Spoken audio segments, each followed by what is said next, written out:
Salve, queridos! Hoje nós vamos falar sobre a Carta de Paulo aos Romanos. A Carta de Paulo aos Romanos é considerada o maior tratado teológico já escrito da humanidade. É uma espécie de exposição e defesa do Evangelho. Alguém já comparou a Carta de Paulo aos Romanos ao Everest de toda a revelação bíblica. E claramente, né, é uma carta que foi inspirada pelo Espírito Santo, que guiou Paulo. Você, quando lê essa carta, você vê que, sim, não é uma pessoa que escreveu, né? Aliás, eu fiz um vídeo aqui sobre o Espírito Santo, aqui no canal. Se você não assistiu ainda, assista. Lá eu explico um pouco a diferença da Trindade, Pai, Filho e Espírito Santo. A carta de Paulo aos Romanos tem apenas 16 capítulos e foi um instrumento importante na conversão de homens históricos da fé cristã. Por exemplo, um dos maiores expoentes da igreja, que foi Agostinho de Hipona, conhecido como Santo Agostinho. Ele era uma pessoa rica, culta, mas era um devasso. Um dia, uma criança dá para ele ler um pedaço da carta de Paulo aos Romanos, mais especificamente Romanos 13, e ele se converte. Ele se torna um expoente da fé no quarto e quinto século, onde os reformadores foram se consultar. Dizem que a teologia cristã é de Paulo, interpretado por Agostinho e sistematizado por Calvino. Ou seja, estamos falando de algo muito sério e importante em qualquer discussão sobre a Bíblia. Muito provavelmente, se você não compreender a carta de Paulo aos Romanos, você não terá uma boa compreensão da teologia cristã. É sério assim, e reforço, né? A carta aos Romanos não é mais um texto do Evangelho, e nem mais é uma carta de Paulo. Aliás, aqui no canal também eu fiz um vídeo específico sobre Paulo. Se você não assistiu, assista. E fiz também sobre uma outra carta dele, aos Coríntios. Também está aí à disposição para vocês assistirem. E aí essa carta de Paulo aos Romanos é tão importante que eu tive que dividir esse vídeo em duas partes, porque vale muito a pena entrarmos com uma certa profundidade nesse texto, né? E para que o vídeo não ficasse muito grande, então achei melhor dividir em duas partes. Talvez alguns de vocês já tenham ouvido falar no teórico puritano calvinista David Martin Lloyd Jones. Ele escreveu vários volumes sobre Romanos e conta a história, né, que ele pregou sobre Romanos durante 20 anos na sua igreja, em todos os domingos. Então calcule, né, você ia na igreja, o pastor ia falar na homilia dele lá, e ele falava sobre Romanos. No próximo domingo, Romanos, 20 anos. Então, você há de convir que fazer 2 vídeos não é lá muita coisa, né? Bom, a carta tem 16 capítulos, 433 versículos, 23 páginas, e você levará aproximadamente, 1h30 de leitura, lendo de forma normal, né? Então veja só, é tudo um tratado teológico em apenas 23 páginas, né? É como se as pessoas na época de Paulo começassem a jogar futebol com a bola de meias, sem regra, sem nada. E aí então Paulo olha isso e fala assim, então eu vou estruturar todas as regras do futebol e resolver as questões dos jogadores, entende?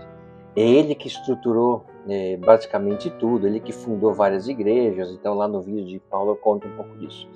Então assim, o resumo geral da carta aos Romanos é: os pecadores são salvos apenas pela graça divina, mediante a fé em Jesus Cristo. É isso que a carta diz. É claro que eu vou aprofundar aqui bastante isso.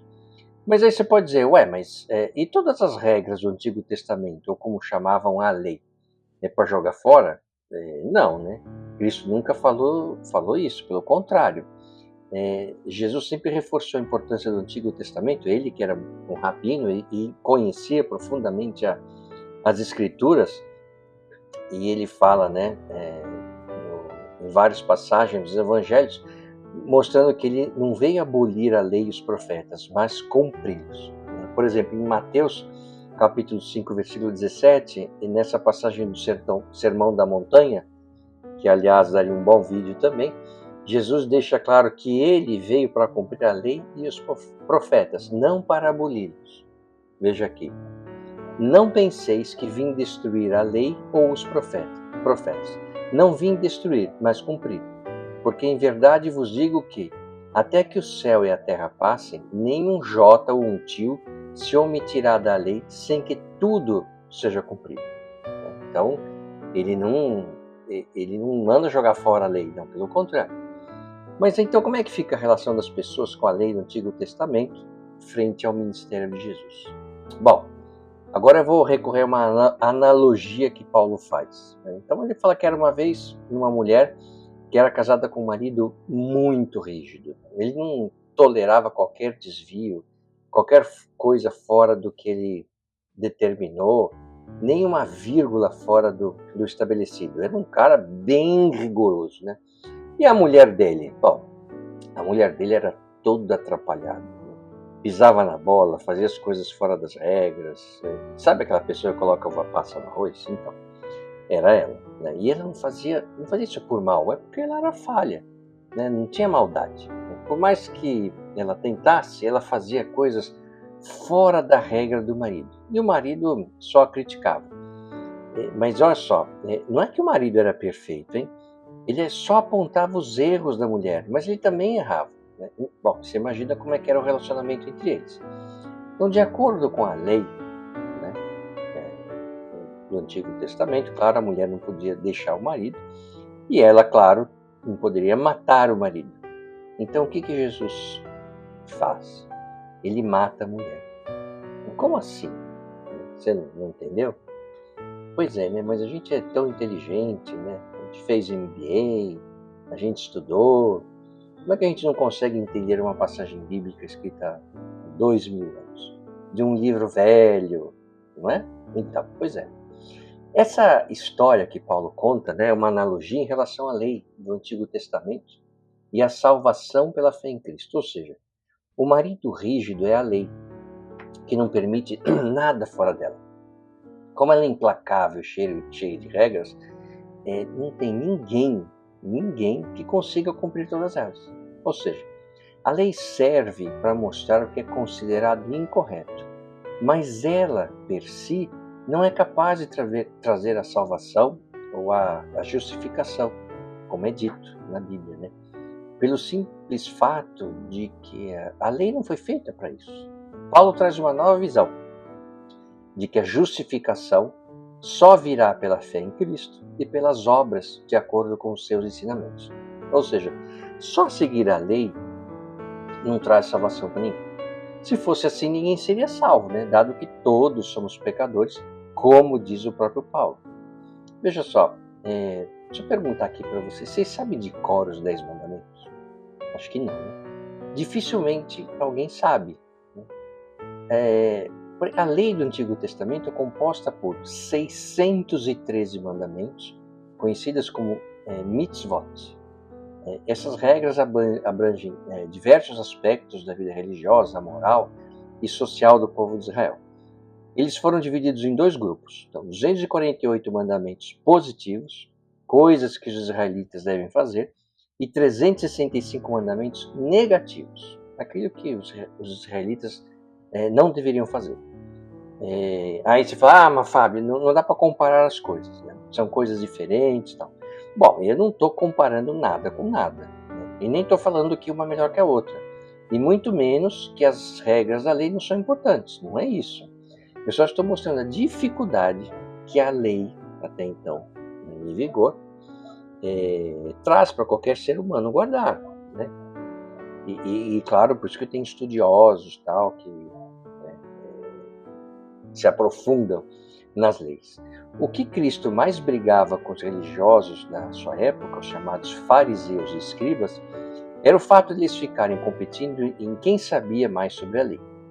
E mais, Cristo dizia que eles eram hipócritas porque sabiam tudo da lei, mas não aplicavam em sua vida. Era como o marido da mulher lá na história. Daí vem a famosa frase de Cristo aos religiosos, que está no Evangelho de Marcos, no capítulo 23, versículo 27. Lá diz: ai de vós, escribas e fariseus hipócritas, pois que sois semelhante aos sepulcros caiados, que por fora realmente parecem formosos, mas interiormente estão cheios de ossos de mortos e de toda imundícia. Assim também, vós exteriormente pareceis justos aos homens, mas interiormente estão cheios de hipocrisia e iniquidade. Quer dizer, Jesus dá uma dura neles, né? Fala, vocês são todos bonitinhos por fora, todos pintadinhos de branco, mas por dentro só tem morte e hipocrisia.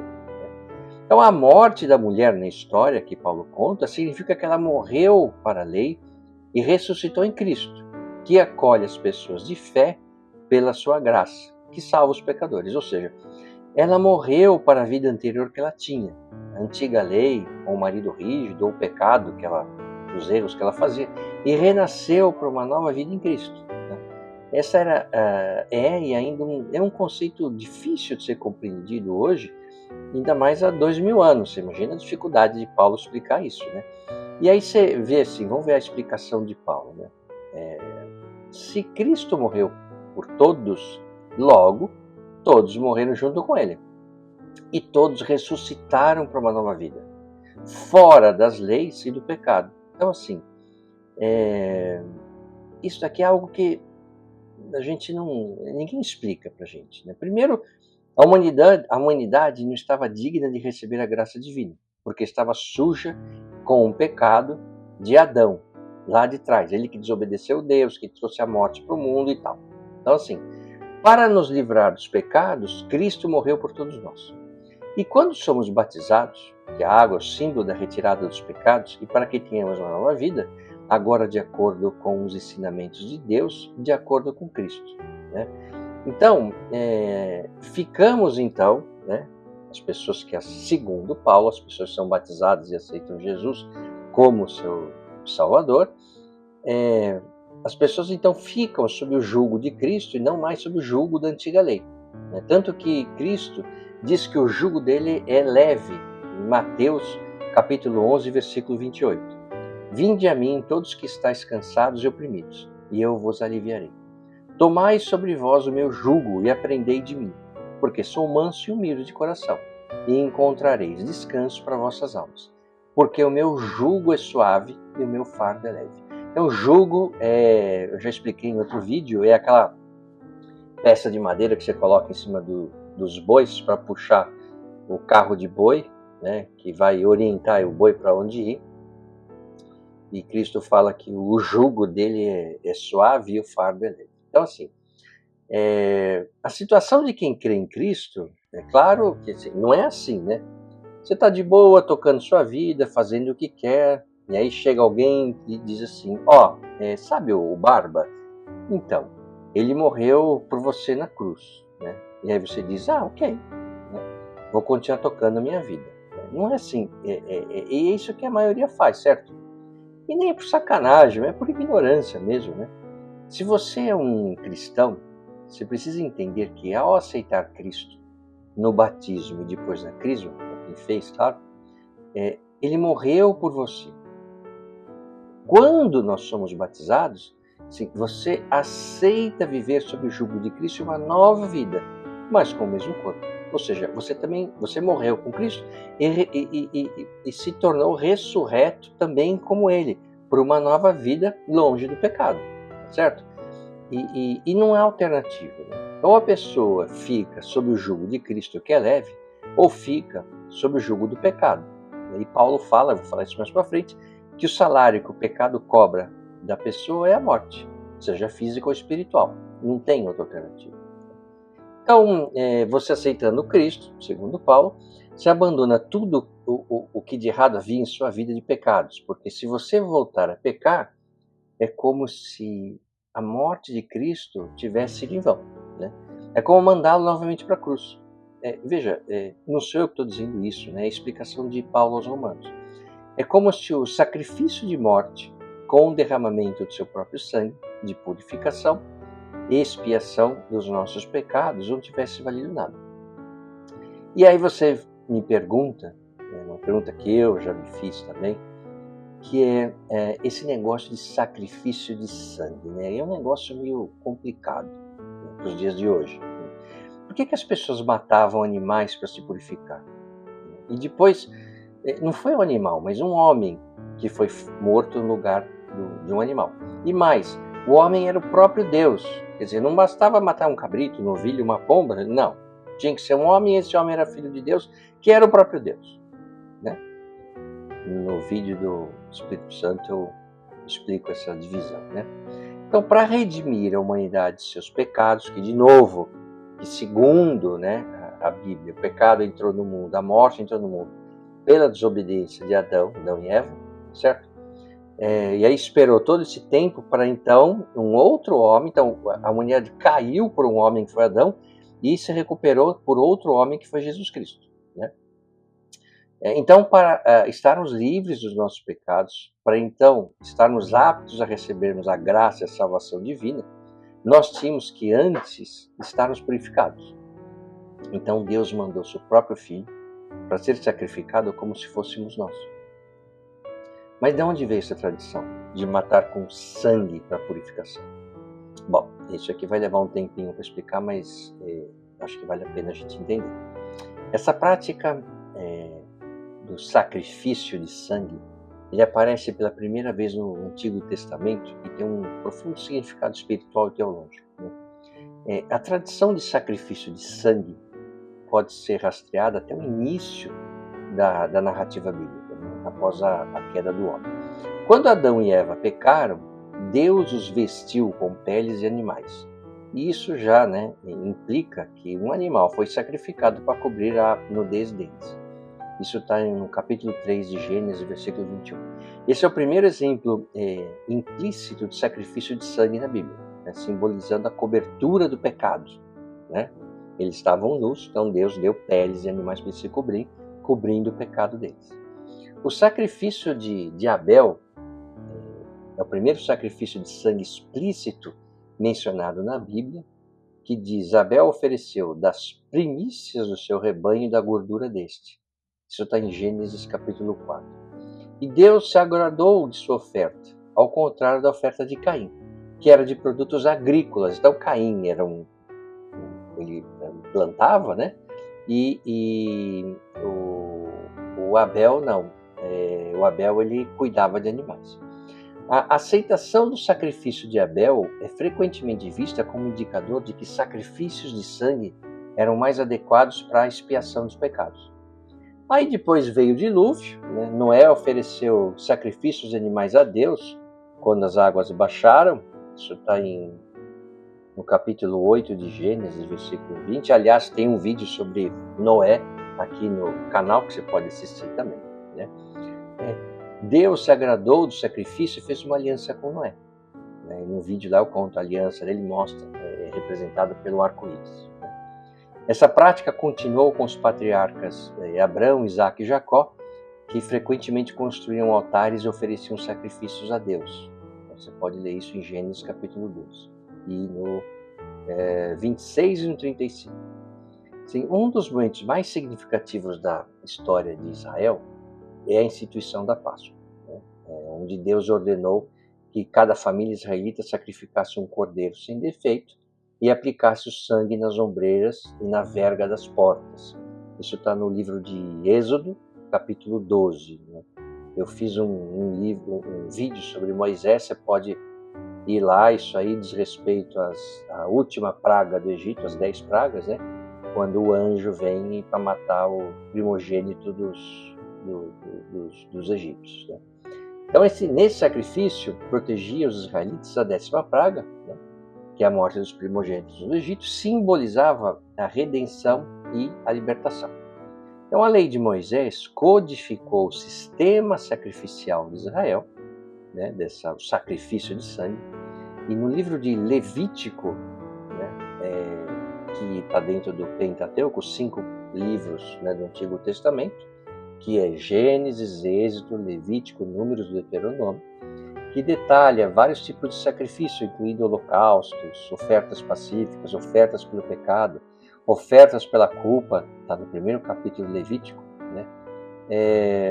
O sangue dos sacrifícios desempenhava um papel crucial, simbolizando a vida do animal e a expiação pelos pecados do ofertante. Quer dizer, e também não era só um sacrifício de sangue, não era só para limpar os pecados, também tinha os sacrifícios a Deus, só que não tinha nada a ver com o pecado, né? Se você ir no livro de Levítico, no capítulo 17, versículo 11, está escrito: porque a vida da carne está no sangue, pelo que vô-lo tenho dado sobre o altar, para fazer expiação pelas vossas almas. Porquanto é o sangue que fará expiação em virtude da lei. Ou seja, o sacrifício de sangue representava substituição, onde o animal morria no lugar do pecador. E a expiação, onde o sangue derramado cobria o pecado e restaurava a comunhão com Deus. Esse conceito é fundamental para a gente entender a teologia sacrificial do Antigo Testamento. No Novo Testamento, Jesus é descrito como Cordeiro de Deus que tira o pecado do mundo. Essa frase está no primeiro capítulo de João, no versículo 29. Sua morte na cruz é interpretada como cumprimento dos sacrifícios do Antigo Testamento, oferecendo expiação e redenção eterna. O sacrifício de Jesus estabeleceu então uma nova aliança entre Deus e a humanidade. Então, assim, Deus faz vários acordos, né, parcerias, ou como a Bíblia diz, aliança, com os seres humanos, né, com a humanidade. Então ele faz uma aliança com Noé, né, depois do dilúvio, e ele diz que nunca mais faria, né, um de outro dilúvio para acabar com a humanidade. O símbolo dessa aliança é o arco-íris. Depois ele faz a aliança, né, do Antigo Testamento com Moisés, que são os 10 os 10 mandamentos nas tábuas, né, que a gente viu, quem assistiu o vídeo meu lá sobre Moisés viu que a gente ficou com a segunda via, né, porque Moisés, quando desceu da montanha, que falou com Deus, ele voltou, o pessoal estava numa rave largada. Arão, o irmão dele, deixou que o pessoal fizesse um bezerro de ouro, não sei o quê, e estavam adorando o bezerro de ouro, e falavam que o bezerro de ouro que tinha salvado eles da escravidão no Egito. E aí Moisés ficou muito bravo e quebrou as tábuas da lei, deu uma dura nos caras, destruiu o bezerro, virou pó o ouro, pôs na água, fez eles beberem, aí voltou para a montanha. E aí Deus queria acabar com tudo, ele falou, não, veja bem, que não sei o que, tá bom, Deus aceitou. Eu falei, então tá bom, traz umas outras tábuas aí que eu vou fazer a segunda via, né? Então veja lá no vídeo de Moisés, eu conto um pouco disso daí, certo? Então, aí depois, a última aliança, foi na última ceia, Jesus, quando instituiu o rito da Eucaristia, quando ele diz, esse cálice é a nova aliança, né, do meu sangue derramado em favor de vós. Isso está no livro de Lucas, no capítulo 22. Então, essa nova aliança que Jesus traz, ele aboliu a necessidade de sacrifícios de animais, porque o sacrifício de Jesus foi perfeito o suficiente para a redenção de todos os pecados. Então, depois dessa nova aliança, para quem é cristão, evidentemente, né? Não precisa mais de sacrifício, não precisa mais de circuncisão, não precisa mais nada, porque Cristo já representou tudo isso, né? Muito embora esses eram conceitos muito estranhos na época. Porque vejam só, né, no vídeo de Paulo eu falo, né, para onde Paulo foi, todas as cidades, não sei o que e tal. Ele teve que ir para lugares, né, cidades onde as pessoas eram pagãos, né, seguiam vários deuses.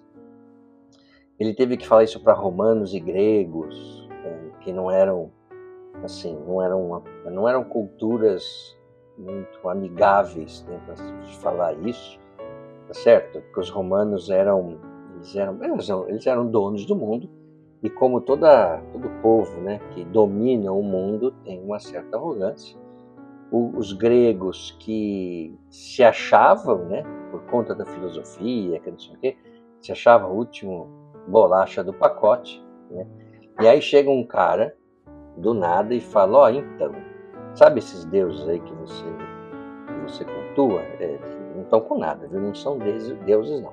É mesmo? Quem que é Deus? Então, foi um cara um homem, já dá pau aí, né? Porque, peraí, você está falando de Deus ou de um homem? Então, eu estou falando de um homem que na verdade é Deus. Como é que é? Então, um Deus que virou homem. Certo, mas o que ele fez? De onde ele veio? Ele era filho de um construtor, na verdade não era marceneiro, mas eu vou contar isso depois. Filho de um construtor, uma pessoa simples, e aí ele pregou por 3 anos, e aí foi morto pelo Império Romano. E morto como? Foi morto como um bandido, né? Ele foi crucificado. A crucificação era o pior castigo que poderia uma pessoa ter. E era uma coisa, além de horrorosa, claro, humilhante. Só ladrão, só gente condenada dos piores crimes que passavam pela crucificação, né? E aí as pessoas falam: pera, deixa eu ver se eu entender. Você está falando que, meu Deus, todos os deuses que eu tenho não são deuses? Você quer que eu troque todos esses deuses por um? E esse um que você quer que eu troque, ele é um Deus que virou homem, e ele, na verdade, era filho de um construtor, uma pessoa simples, pregou só 3 anos, e que ele foi morto como um bandido e ressuscitou. É isso? É isso. Você imagina o que é isso aqui? Né? Não deve ter sido uma missão muito fácil, não só uma pessoa iluminada pelo Espírito Santo como foi Paulo, né? E Paulo era uma pessoa muito culta, muito estudada. Eu vou falar disso um pouco mais para frente, e devia ter uma retórica impressionante para poder convencer as pessoas a se converterem para o cristianismo, tá certo?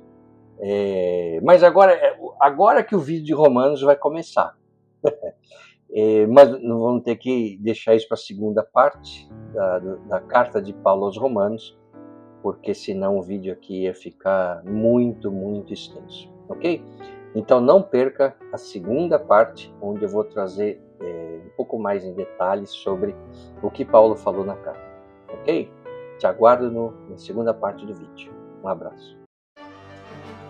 O que você acaba de assistir é um resumo, está repleto de simplificações, mas a visão geral é esta mesmo. Agora, se você quiser saber como de fato tudo aconteceu, aí você vai ter que ler a Bíblia.